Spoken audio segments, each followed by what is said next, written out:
آئیے کتاب رحمت سورہ الکہف اٹھائیں۔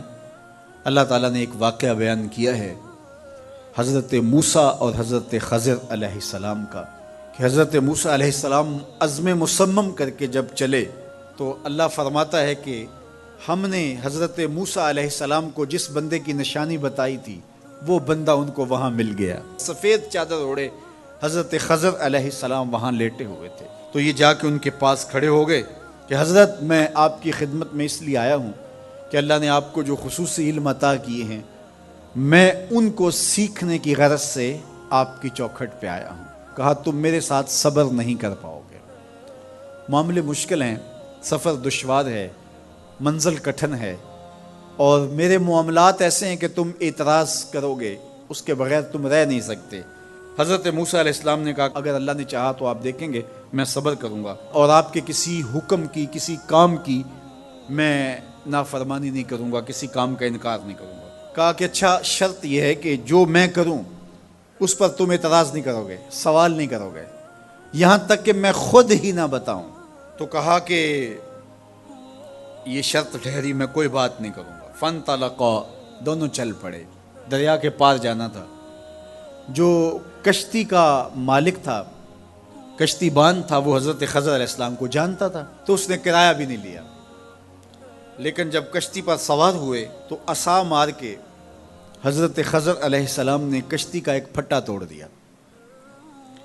تو بے ساختہ حضرت موسیٰ علیہ السلام نے کہا آپ نے پھٹا توڑ دیا، یہ سارے ڈوب جائیں؟ کہا میں نے کہا تھا نا تم میرے کاموں پہ صبر نہیں کر پاؤ گے۔ تو حضرت موسیٰ کو یاد آیا، کہا میں بھول گیا تھا، اس پر مواخذہ نہ کیجیے۔ پھر دونوں چل پڑے، بچے کھیل رہے تھے، ایک خوبصورت لڑکا وہ بھی بچوں میں کھیل رہا تھا۔ حضرت خضر آگے بڑھے اور اس کی گردن مروڑ دی، اس کو قتل کر دیا۔ صاحب شریعت تھے حضرت موسیٰ علیہ السلام، نہ رہ سکے، پھر بول پڑے ایک جان کو بغیر کسی جان کے بدلے میں قتل کر دیا، اس نے گوایا کیا تھا ہمارا؟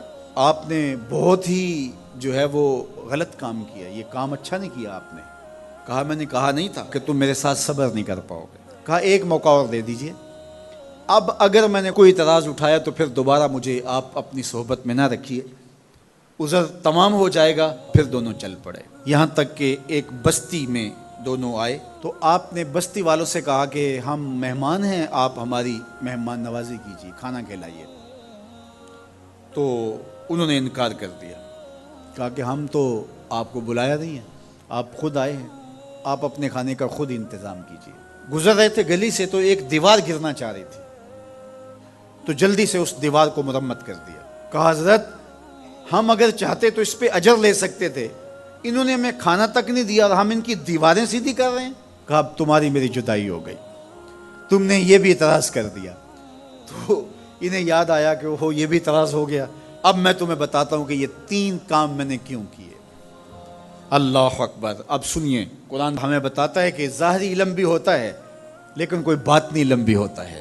کہا وہ پہلی بات کشتی والی سنو، یہ 2 مسکین بچوں کی کشتی تھی، ان کے گھر کا چولہا اس کی کمائی سے جلتا تھا۔ دریا کنارے کنارے ایک ظالم بادشاہ رہا تھا جو لوگوں کی کشتیاں چھین رہا تھا، ہم نے تھوڑا سا عیب لگا دیا، وہ ٹوٹی کشتی چھوڑ کے چلا گیا۔ اب وہ تھوڑے سے پیسے لگا کے کشتی مرمت کرا لیں گے، گھر کا چولہا جلتا رہے گا، بتاؤ اچھا کیا یا برا کیا؟ کہا رہی بات اس بچے کی جس کو ہم نے قتل کیا، اس کے ماں باپ مومن تھے، نیک تھے، صالح تھے، بچے نے بڑا ہو کے بہت برا ہونا تھا، ہم نے اس کو قتل کر دیا، اللہ اس کے بدلے ان کو بہتر اولاد دے گا۔ علماء تفسیر نے لکھا ہے اس بچے کے بدلے میں اللہ نے ان والدین کو ایک بیٹی عطا کی جس کی نسل سے 70 نبی پیدا ہوئے۔ دیوار کی کہانی بھی سن لیجئے، یہ شہر کے 2 یتیم بچوں کی دیوار تھی اور اس کے نیچے ان کا خزانہ تھا اور ان کا باپ بڑا نیک تھا۔ خزانہ دیوار کے نیچے ہے، دیوار گرنا چاہ رہی ہے، کسی معمولی دھکے سے گر جاتی۔ 2 ہی صورتیں تھیں، یا وہ بچے خود اپنا خزانہ اٹھا لیتے یا لوگ اٹھا کے لے جاتے۔ لوگ اٹھا کے لے جاتے پھر بھی ہاتھ میں کچھ نہ آیا، اور اگر وہ خود اٹھا لیتے تو بچے ہیں، بچپنے کی وجہ سے وہ اس کو اڑا دیتے۔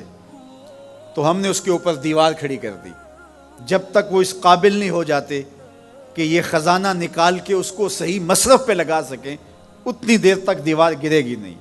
اللہ اکبر۔ وہ کسی وجہ سے دیوار قائم رہے گی، اور جب وہ اس عمر کو پہنچ جائیں گے جس عمر میں وہ اس خزانے کو سنبھال سکیں گے تو پھر دیوار خود بخود گر جائے گی اور یہ خزانہ نکال کر کے اپنے کام پہ لے آئیں گے، اس لیے کہ یہ بھی یتیموں کا سرمایہ ہے۔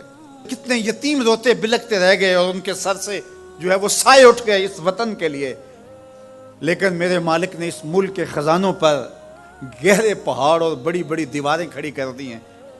جب تک یہ قوم بلوغت تک نہیں پہنچے گی اتنی دیر تک وہ خزانے ظاہر نہیں ہوں گے، اور جب یہ قوم اپنی بلوغت تک پہنچے گی، شعوری بلوغت، فکری بلوغت، علمی بلوغت، اور رب سے جو وعدہ کیا اس وعدے کی تکمیل ہوگی، پھر رب دیوار ہٹا دے گا۔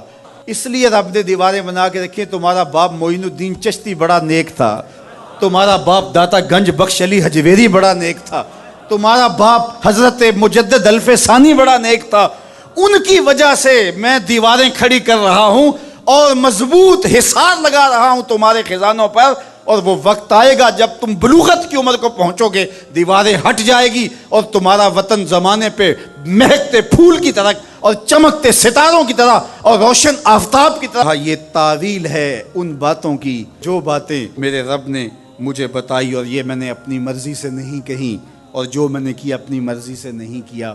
تو یہ باطنی باتیں ہیں، شاید یہ باطنی باتوں کے جوش میں یہ بات بھی میں کر گیا۔